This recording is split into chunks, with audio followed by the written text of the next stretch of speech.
This is CBC Here and Now.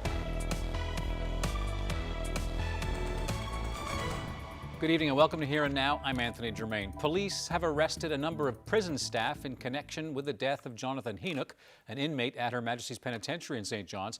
Here is what we know tonight. Several arrests have been made, but it's not clear how many officers are involved or what charges they face. The individuals have been released from custody and will appear in court at a later date. We do not know if they are still employed. Now, Henoch, an Indigenous man, was awaiting trial for the murder of well-respected Labrador community leader Regula Shuley. She was found unresponsive in her home in Happy Valley Goose Bay during a fire in 2016. Henoch was moved from the Labrador Correctional Centre to HMP for his own safety. According to information from sources, last November, 2 correctional officers approached Henoch and a fight broke out. He was eventually taken to segregation and suffered some sort of medical emergency. A month later, the coroner ruled that his death was a homicide. Well, Bob Buckingham, who represented Henoch, tells CBC that he's upset that the accused were arrested and then released. He says it's unfair favoritism and it shows that something is just not up to standards. RCMP and Harbour Grace are looking for a man who escaped custody on Saturday. They're trying to find 36-year-old David Parsons of Carbonear. Police responded to a disturbance at a Carbonear home on Saturday morning, and they found Parsons damaging property.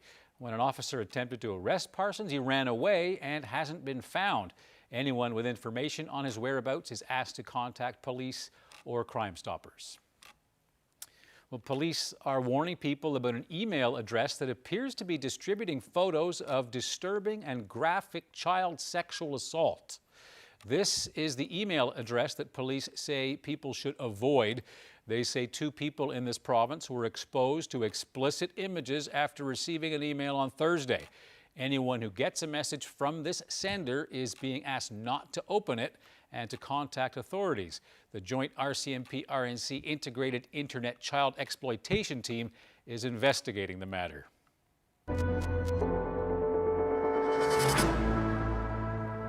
The province held its last scheduled COVID-19 briefing of 2020 today, and unless things ramp up, the briefings won't resume until the new year, 2021.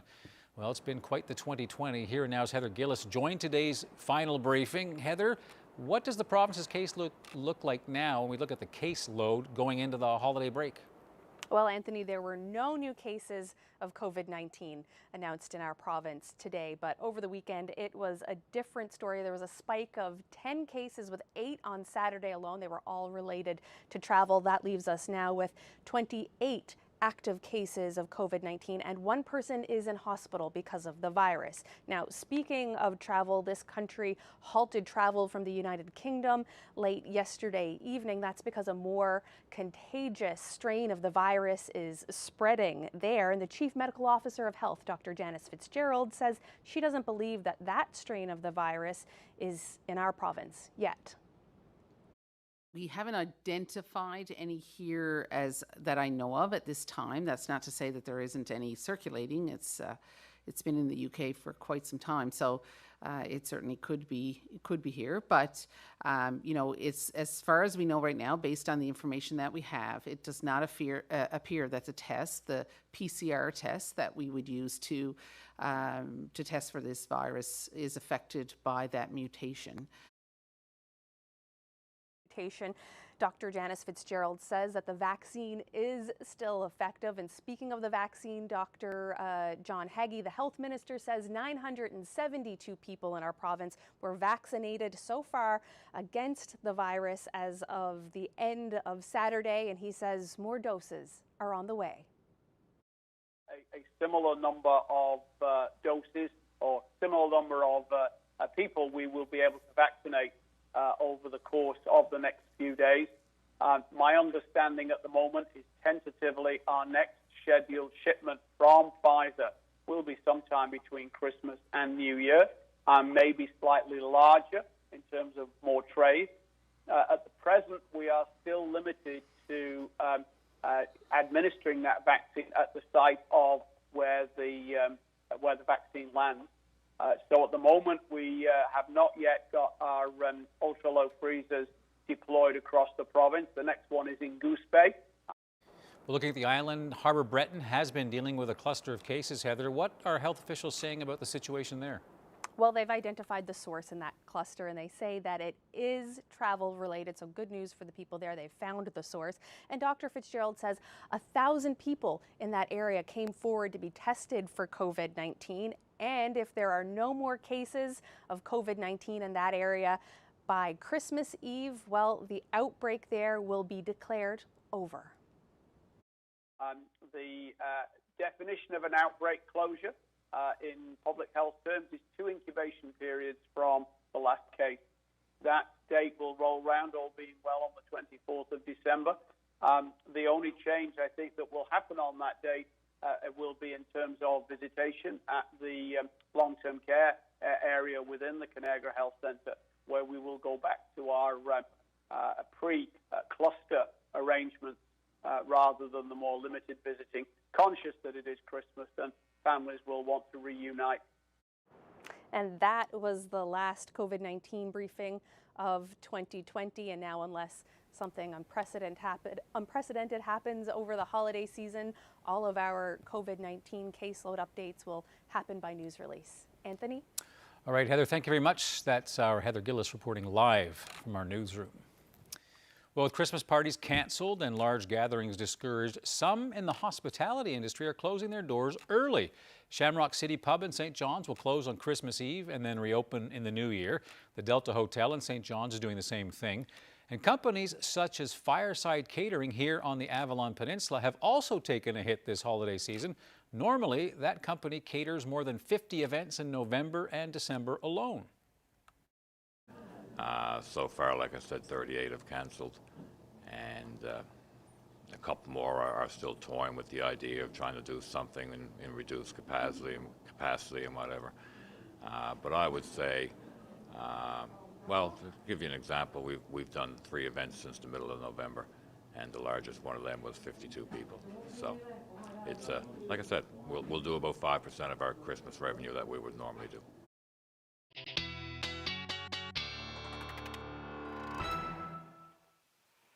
Well, winter officially arrived earlier this morning, and not a bad day out there today. Temperatures right around where we should be sitting this time of year. 2 degrees in St. John's, 4 in Corner Brook, and then we've got those temperatures below 0 up through portions of Labrador as well. So we've got not a whole lot on the go right now. Rain starting to move in, even some snow for parts of the northern peninsula, Green Bay, White Bay area. And this area of low pressure is going to bring in some significantly warmer temperatures as we head through the overnight tonight. And all of that moisture moving in down from the southern portions of the Atlantic Ocean. And that is bringing plenty of rainfall, number of rainfall warnings in place across most of the island, including along the strait as well.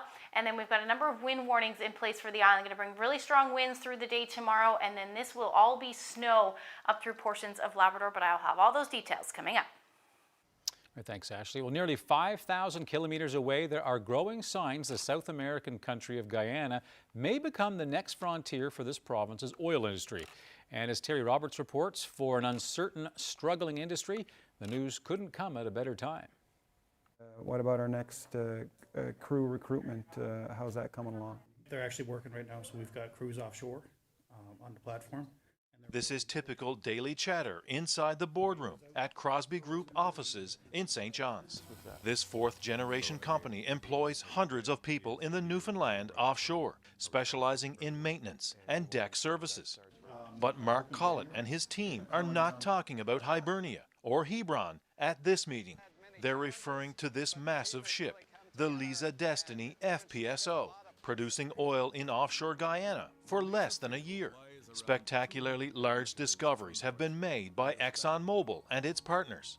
Finds that could transform this developing country of less than 800,000 people into an oil industry powerhouse, and possibly one of the richest places in the world. We're really thrilled to be part of it.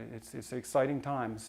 Newfoundland and Labrador companies like Crosby are getting in on the ground floor. For me, it's life-changing to watch something like this unfold at a latter stage of my career. Crosby has partnered with a Guyanese company, forming a new venture called Panthera Solutions. They're winning contracts, training up local workers, and exporting Newfoundland and Labrador expertise to the Guyana Basin. We just see tremendous opportunity in that region. 30 years ago, Crosby reinvented itself in order to land contracts on Hibernia and now employs more local people in the offshore than any other Newfoundland and Labrador company. But the boom times are over. This collection of dormant oil platforms in Bull Arm tells the story.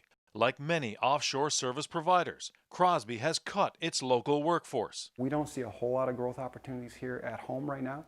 So Crosby has seized on Guyana, and within a few years, through a series of joint ventures and acquisitions, hopes to double its worldwide workforce to around 1,000. We're just getting started, yeah. Crosby is not the only company venturing to South America. The skill set that we've developed here over the last 40 years is 100% transferable to Guyana. Atlantic Offshore Medical Services has been helping keep workers safe and healthy in Newfoundland's offshore for 40 years. Now it has big plans to do the same in Guyana. There's no question if we could build the same model that we have here, there, and be as successful there, then we would probably be, I would think, at least twice the size of the organization there than we are here. Guyana right now, it's the sky's the limit. St. John's-based consultant Karen Hocko has made 12 trips to Guyana, helping local companies identify potential partnerships. I suspect you're going to see at least 20 to 30 companies successfully having a good footprint down there, maybe more. And I think it's going to be very diversified beyond oil and gas. And Crosby wants to lead the way. There's something special going on down there. Terry Roberts, CBC News, St. John's. About 25 people held a demonstration along Kenmount Road in St. John's yesterday to bring awareness to farmers in India. Those farmers oppose protesting new agriculture reform laws passed in India's parliament. No farmers! No. Millions of Indian farmers have been protesting along main highways near New Delhi. Tear gas and water cannons have been used against the farmers in some cases. Some have actually died in these protests. Ashmeen Saran lives in St. John's but is from Punjab, and she says farmers fear corporate takeovers of their land while citizens worry about the growing costs of food. So most of the farmers of Punjab, they are in Delhi right now protesting against it. Even from my family, they are involved in the protest. They are on roads from 20 days in the harsh winter weather, and it's just like very heartbreaking that my family is out there, they're protesting, and I'm here. I feel like I'm totally helpless here. So with my friends here, we are all protesting that maybe an international scrutiny will happen on India, and the government should know that people are watching from rest of the world towards India. Well, a new report shows plastics are by far the main form of litter on beaches in this province. The MMSB audit looked at 30 different beaches and catalogued trash by both size and type. Now, according to the study, about 69% of our coastline waste is plastic, and most of that litter appears to be coming from land. Among the top plastic offenders were shotgun shells, seen lots of those, fishing ropes, nets and tags, as well as what the report calls miscellaneous, undefiable bits of junk. Newman's Cove on the Bonavista Peninsula had the dirtiest beach by far, more than twice the amount as St. Shots, which was number 2 on the offender list. Meanwhile, Pinware's public beach in Labrador, that came out as the cleanest in Newfoundland and Labrador and has the longest shoreline of any province Newfoundland and Labrador does. And the MMSB's study was its first effort to catalog coastal trash.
Okay, let's take a look at the weather. Ashley, I noticed, I know we're starting winter now, and I felt there was a little bit more little bits of ice here and there.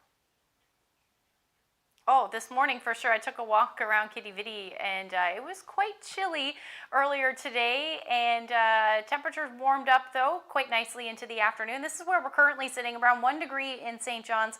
Right now we've got temperatures around 3 and 4 degrees along the west coast. This is actually the coldest that it's going to be over the next 24 hours, and that's because we've got an area of low pressure that's going to move in, and that's going to bring some significantly warmer temperatures well above where we should be sitting this time of year. So if you were hoping for a white Christmas in the east and then through central, it looks like that's not going to happen. We've got plenty of rain on the way as we head through the overnight tonight, which will be heavy at times, certainly along the south coast. This will start as snow, and we're already starting to see some of that for the northern peninsula and up through southern portions of Labrador as well. But that will quickly change over to rain as we head into the early morning hours, and again, will be heavy at times for most of us. As far as that snowfall goes, this takes us through to tomorrow morning. You can see most of the action is for Labrador, and some areas looking at upwards of 15 to maybe even 20 or 30 centimeters by the time Wednesday morning rolls around, in areas along the coast as well. You're looking at some winter storm conditions. So here's where we're sitting temperature-wise. Like I said, the coolest temperatures that we're seeing are going to happen right now, and then they're going to continue to warm as we head through the early morning hours. 8 degrees by the time you wake up in the morning for Corner Brook, 3 in St. John's, and those winds are going to be gusty tonight as well, 50 to 80 kilometers per hour. And you see that cold air through portions of Labrador as well, minus 13 for Nain and minus 11 for Lab City. Here's a look at those wind warnings. As I mentioned, things are going to get quite windy as we head through tomorrow for most of the island, and then even up through coastal areas of Labrador, where we're going to see that snow. So winter storm watches or warnings now in effect, where you could see that 20 to 30 centimeters of snow. But here's timing out those winds. So this takes us through to into the early morning hours. Like I said, 80, 90 kilometer per hour gusts overnight, and then they're going to continue to strengthen. We'll see widespread areas seeing anywhere from 100 to 120 kilometer per hour gusts as we head into tomorrow afternoon, and that will continue through most of the day into early morning hours on Wednesdays, when we'll start to see those winds die down below warning criteria. The rain will continue through the day tomorrow, heavy at times, like I said, along the south coast. That's where it looks like most of the rain will happen, and then areas in southeastern Labrador will see that snow change over to rain. You could pick up 5 to 15 centimeters of snow before that changes over. And then as some colder air wraps around that area of low pressure, Tuesday night, we'll see that change back over to snow for the west coast. Higher elevations, you could pick up somewhere between 5, maybe even 15 centimeters of snow into the early morning hours on Wednesday. There's a look at that rainfall warning for most of the southern areas of the island, including the northern peninsula east and then along the strait as well. And as far as that rainfall goes, looking like some areas could pick up in excess of 100 millimeters of rain. Again, we've got some of that tropical moisture in play, and other areas seeing anywhere from 30 to 50 millimeters by the time Tuesday night rolls around. Temperatures tomorrow much warmer, 7 to 10 degrees across the board, with those winds gusty through the day. Temperatures will be below zero for the northern portion of Labrador as well as Lab West. You're looking at a high near minus 11 for you in Lab City. And as we head into Wednesday, things will quiet down a little bit. Temperatures are going to drop, and then that's when we're going to see that snow again along the west coast towards central. A few flurries possible for Gander, and it looks like it should stay as showers for St. John's, maybe a few flurries, but overall temperatures will be sitting around 2 degrees through the day. And then this is Christmas Eve. Even though those temperatures are going to drop down, back down below zero, it's looking like sunshine in the forecast. So whatever snow you did pick up on the west coast looks like it should stick around. But other than that, looks like a green Christmas for most of eastern areas of the island as well as central. And then cool temperatures for Labrador as well. After that, we're looking at another warm up into the weekend. Saturday could reach a high near 6 degrees with some more rain on the way in the east. For central Newfoundland, you're looking at similar temperatures temperatures, look at that, 6-8 degrees for both Christmas and Saturday, Boxing Day, and then showers the story for Western Newfoundland as well, Friday and Saturday, with that 7-degree temperatures, sitting around 7 degrees. Eastern Labrador, minus double digits into Wednesday and Thursday, and then up. Look at your temperatures, 8, potentially 7 degrees. We'll take an eye, or keep an eye on that one. And then for Lab West, you're looking at similar warm up. 3 degrees by Friday, and then Saturday overnight, you're dropping down to about minus 20. So certainly a roller coaster ride for you. I just wanted to take a look at this photo. Mark Gooby shared this one from Gander. This isn't going to last long, but I thought that was kind of cool, the Christmas lights underneath the snow there. Thank you so much for sharing that with us. If you have any weather photos, send to nlphotos@cbc.ca. Gorgeous colors, but as Ashley pointed out, not likely to last too much long with all that rain. Well, COVID-19 is disrupting Christmas in this province for many, many people, but for our next guest, it's been almost a year-long disruption. Janice and Craig Cowan have been married for 4 decades, even more than that, and they join me now. Craig is here in St. John's. Janice, however, is in Montreal. Welcome to you both. Hi. Hi. So Janice, when's the last time that you and Craig were actually in the same place together? He came to Montreal the last of August, the first bit of September. Okay, And, so a couple of months ago. Now, you both made plans as grandparents for 2020. Give me a sense of what those plans were and how they were supposed to work. We'll start with you, Janice. Well, our daughter was expecting her 3rd baby in June, so Craig was going to come up. I've moved here, and he was going to come up and spend quite a bit of time with us this summer. And then his dad got quite ill and subsequently passed away, and he couldn't come up. And after that, it was COVID restrictions, so he didn't actually come up to see the baby until late August. Okay. I'm sorry to hear about your father, Craig, but give me a sense from your end. You stayed here because you're heading towards retirement. Have I got that well? But you want to keep working for a bit? Is that it? Yes. Yeah, that's correct. And were you expecting to be traveling back and forth from Newfoundland and Quebec to see your grandkids? Yeah, we've been doing that regularly over the past 3 or 4 years. So every 6 or 8 weeks or so, I was either up there or Janice was back here, and keeping in touch with both sides of the family. As you can imagine, a lot of Newfoundlanders and Labradorians keeping an eye on what's happening in the rest of the country. Quebec, Janice, not exactly a very safe place given what's happened in the second wave. What's it been like living in Quebec, even though you're with your grandkids? Well, basically, it's really difficult. I only see my daughter. I'm in the same household bubble. Our son lives here as well, and I don't see him. Except for outside at distance. We chatted. It's been over since last March since I actually gave him a hug. Now, what about you, Craig? What are you going to do this Christmas? I'll see family here. Some co-workers. We're still working in the office here, so it's kind of like a second family. Mm-hmm. Get to see them. My mom and my sister are here in St. John's, so spend time with them. Right. But you've had, I gather you've had a difficult time though, Craig, because you lost your father during this pandemic. You can't really travel to see your grandkids. So, how are you handling all this? A lot of FaceTime, a lot of messages. I have the 2 dogs and the cat here. They kind of keep me company, but it's pretty well living via FaceTime. I guess as you head towards Christmas and you think about 2021, what are your hopes for the future? We see a vaccine on the horizon. What are you hoping for the new year? It's been a year today, actually, since I was home last, and I haven't seen my parents, who are 92 and 93, for a year. So I'm really planning and hoping that I can get back in February or March. Yeah. And Craig was supposed to come for Christmas. I only canceled his flight last week because the numbers were just too high and it was just too risky. But it was a really tough decision to make for both of us. And Craig, what are you hoping for in 2021?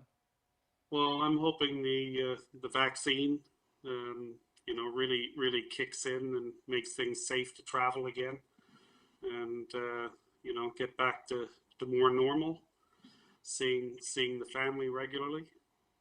I really hope you guys get back together again in 2021. Thank you very much, and good luck to both of you. Thank you, Anthony, and happy holidays. Thank you.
Welcome back. It's a treacherous race where competitors whip through rugged frozen tundra and sea ice, bravely battling whiteouts, horribly low temperatures, as well as the terrain, which is difficult. Cain's Quest, a 3,000-kilometer journey believed to be one of the most high-risk endurance events in the world. Well, tonight and tomorrow night, we're going to follow along with this year's racers and introduce you to the communities who support them. Here's part one.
Last-minute preparations are happening here and now, but the start line will be packed with fans and racers tomorrow morning.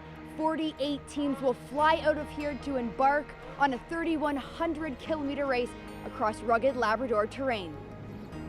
On top of getting injured, racers also could face frostbite, dehydration, and even hallucinations. The grueling race lasts anywhere from 5 to 6 days, but riders say this might be the fastest year yet. The teams will push their minds, bodies, and machines to the max as they try and get back here to the finish line. Meg Roberts, CBC News, Labrador City. For most people, I think it's bragging rights. This would have to be the endurance snowmobile race in the world, the most challenging one. So for the real snowmobile enthusiast, that real daredevil, that real guy who has something to prove, or as we see now, lady who or a woman who has something to prove, this is the race. These are hardcore snowmobiles. They know what they're signing up for, and they sign up for it. They know the dangers. They know some of the risks, but it's, I guess that's what drives the adrenaline and gets everybody excited, and that's part of it. Hey, all right, straight across. All right. Cool.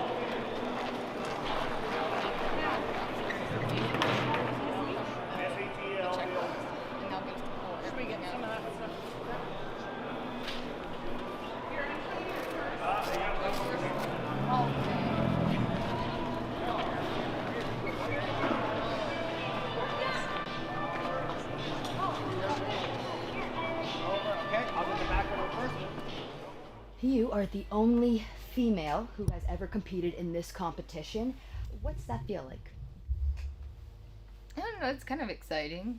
It was a challenge, it was a great experience, and for me, it was kind of like another day in the woods. But you're forced to go longer and harder and difficult conditions, and there's no take a break when you want to, you just got to get there and then you get your break. So I don't know, it's exciting to know that I was the only female, but it's even more exciting to know that more females are about to participate this weekend, so it's a pretty big deal.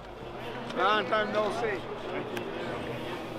I need your serial numbers to be expressed a little more tomorrow morning. Yeah. It was my vision to race with another female so I can, again, open those doors and show the world that there's the ability to participate, that if it's something that you're really interested in, take the jump, like just do it. So I really planned this time around to race with a female, so the hunt started to find that partner.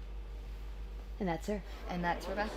I'll see you in Coldale. Rebecca, nice to meet you. I'm kind of a junkie as far as following snow machine races. So I figured I'd come out here and I'd kind of spearhead a little bit of a West Coast, East Coast vibe. On the morning of the race, open that up here, put the tracker in there, and off you go. You don't have to touch it ever again. I moved to the northern part of Finland about 5 years ago, and that's when I first tried snowmobiling, and I just fell in love with it. Bought my own snowmobile and been doing it for fun, just as a hobby for ever since. But last year I started racing as well, and when I found out about the opportunity to come here, I just couldn't say no to it. So here we are. Hannah, what do you think you're going to feel like on that start line? Well, I don't know, but I hope I'm still in something happening in my head. It will be really exciting, but I'm really waiting for it. Saturday morning. For you guys, what Relief. Yeah, just 2 years 2 of years. planning. 2 full years, literally almost to the day of planning for Corrine and I, and it's going to be a relief. I'm over the planning. I'm so done with it. I'm ready to just get out there and start riding.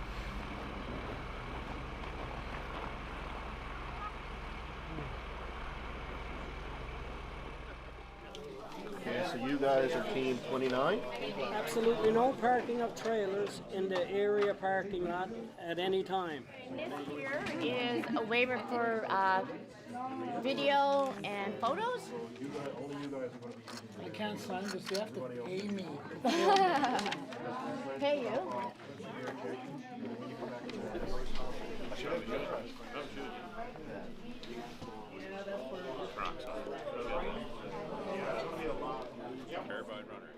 Well, this is 2 years in the making right now. How do you prepare for an event like this? A lot of time and a lot of energy. We got a support crew of about 14 people right now, and everybody's got different skill sets. You know, we got electrician on our crew. We got mechanics. We got a professional photographer. We got a paramedic by trade. Shannon is, I call him the master mechanic when it comes to machining, fabrication, and I'm responsible for the navigation. So I think it's a good complement. Wouldn't race with anybody else. Both of us would rather be prepared. You know, what if you get in a snowstorm? What if you can't see the tracks anymore? Those situations. That's key, to me, like and if you've been in Labrador at minus 40, it is life-threatening if something happens or if a machine breaks down or whatever. So for us, it's about being completely 100% prepared to know that we can venture in the bush and these guys got our backs. I still got anxiety, yeah. Obviously, it's a natural part of it, but well, we're going to go 3,100 kilometers, and you know, all eyes basically from the world is going to be watching us, our friends and the family, and our support team. And so the biggest thing for us is we got to get around safe. How excited are you to race again this year? I'm pretty excited with this guy. This guy is a solid guy, so. So why did you guys decide to sign up for this 3,100 kilometer race in the wilderness? I don't know. Yeah, get in, girls. Okay, I'm gonna get in first one. 1, 2, me first, right here. Perfect, thanks guys. It's been my dream for quite some time. Wow, what a race, what a thing to do, and just hoping to do it one day. And when I found out about the opportunity to join the Wild Nordic teams, I just knew I had to do it and take the chance and go for it. Big smiles. The race is yet to come. I didn't know I got one on We snowmobile 7 months of the year up in the north coast, and there's no way in or out while we play in our boat. So in the winter when the ice freezes up, that's our main source of transportation, is traveling place to place by skidoo. It's been a big thing in our community for the past, ever since it started, and everybody is just into it. I had a cousin in it in 2012, and he's in it again this year. Johnny Lucy from Team 26, and he got me into it pretty good. Yeah. Will there be a bit of a rivalry there? Might be a little bit, but it's probably all for fun.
There's two female teams here tonight.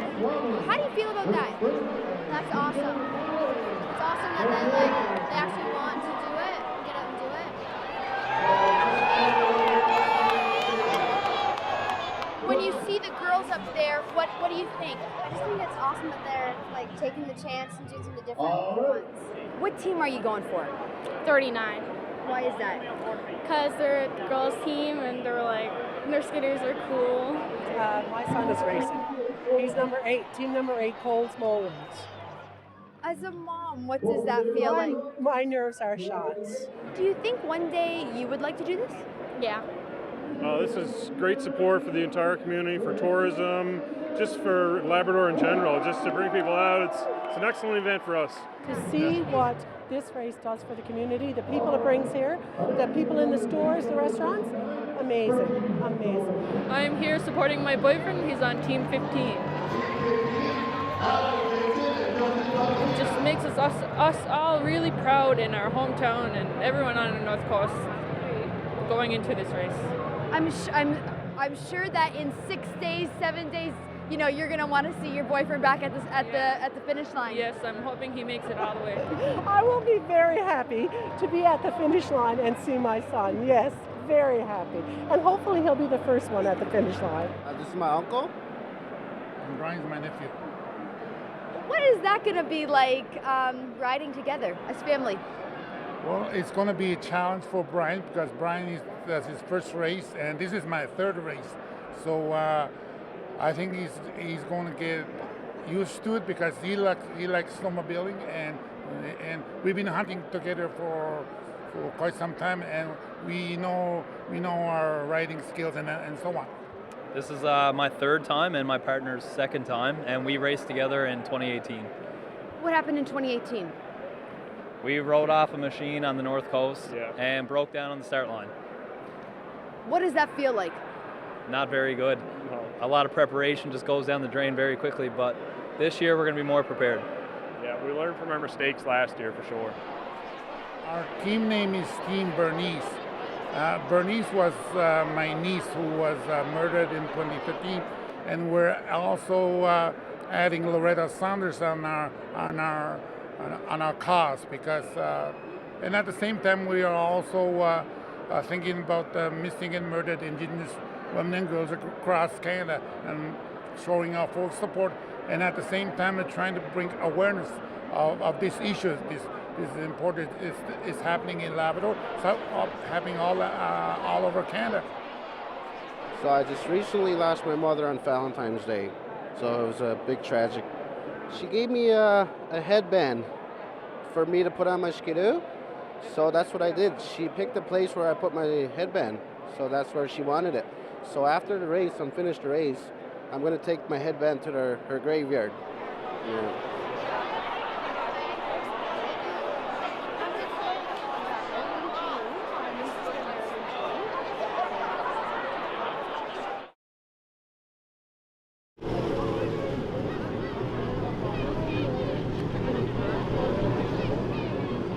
Welcome to Lab West, and welcome to Cain's Quest 2020. This is one of the most extreme snowmobiling events in the world. So ladies and gentlemen, let's wish them all the best. Godspeed over the next week as the journey throughout the big land. Thank you very much.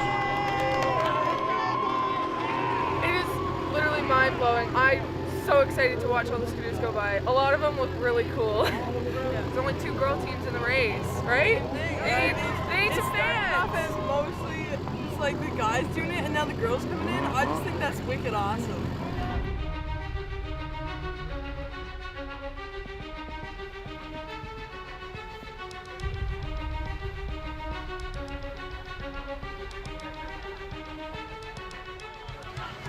Head on, keep smart.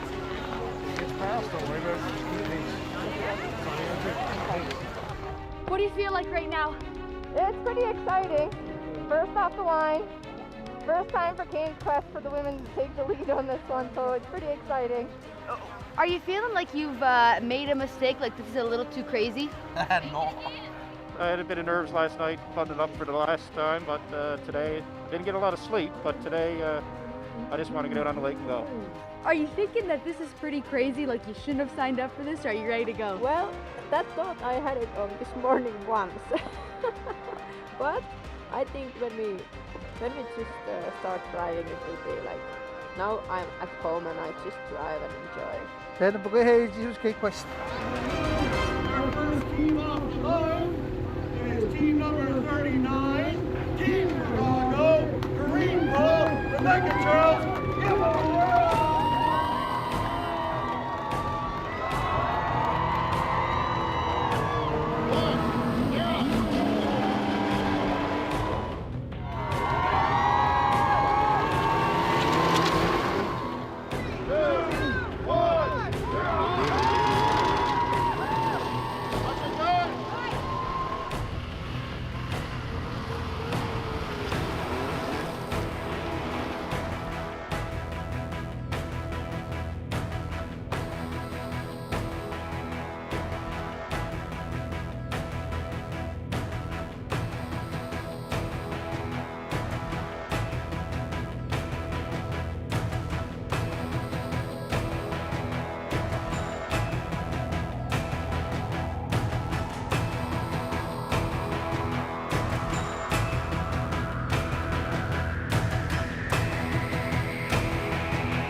What I had in mind was something unique, different. Really the only place you'd come and go to get an experience like that was Alaska. You had the Iron Dog in Alaska. But when I used to do my presentations trying to sell Cain's Quest, I draw a 2,000 kilometer circle around Labrador, and Labrador West, and a 2,000 kilometer circle around Alaska. And when you look at it, there was more snowmobilers within our catchment area than there was in Alaska. Yet Alaska had been on the go for quite some time.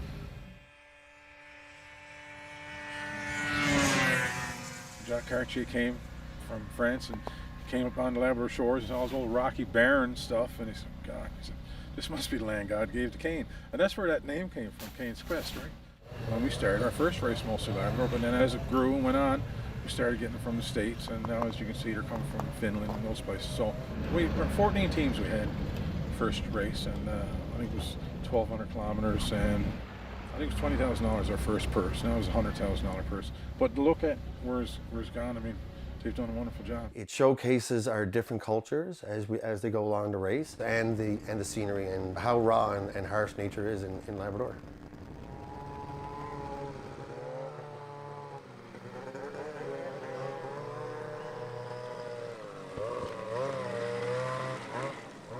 Without the volunteers, this doesn't fly. There's so many. Most of this is done by volunteers. Without volunteers, of course, there is no race. We have, right now, we have 17 checkpoints. We have anywhere from 15 to 50 volunteers in each checkpoint. They take care of the racers around the race. We got our volunteers here in Churchill Falls watching the start line in Lab City on their iPhone. A lot of the communities is you just call them up and say, well, Cain's Quest is going to be on starting the 7th of March. You got your volunteers in place. Oh yeah, no problem. My name is Dion Philpott, president of the Lions Club Church Falls.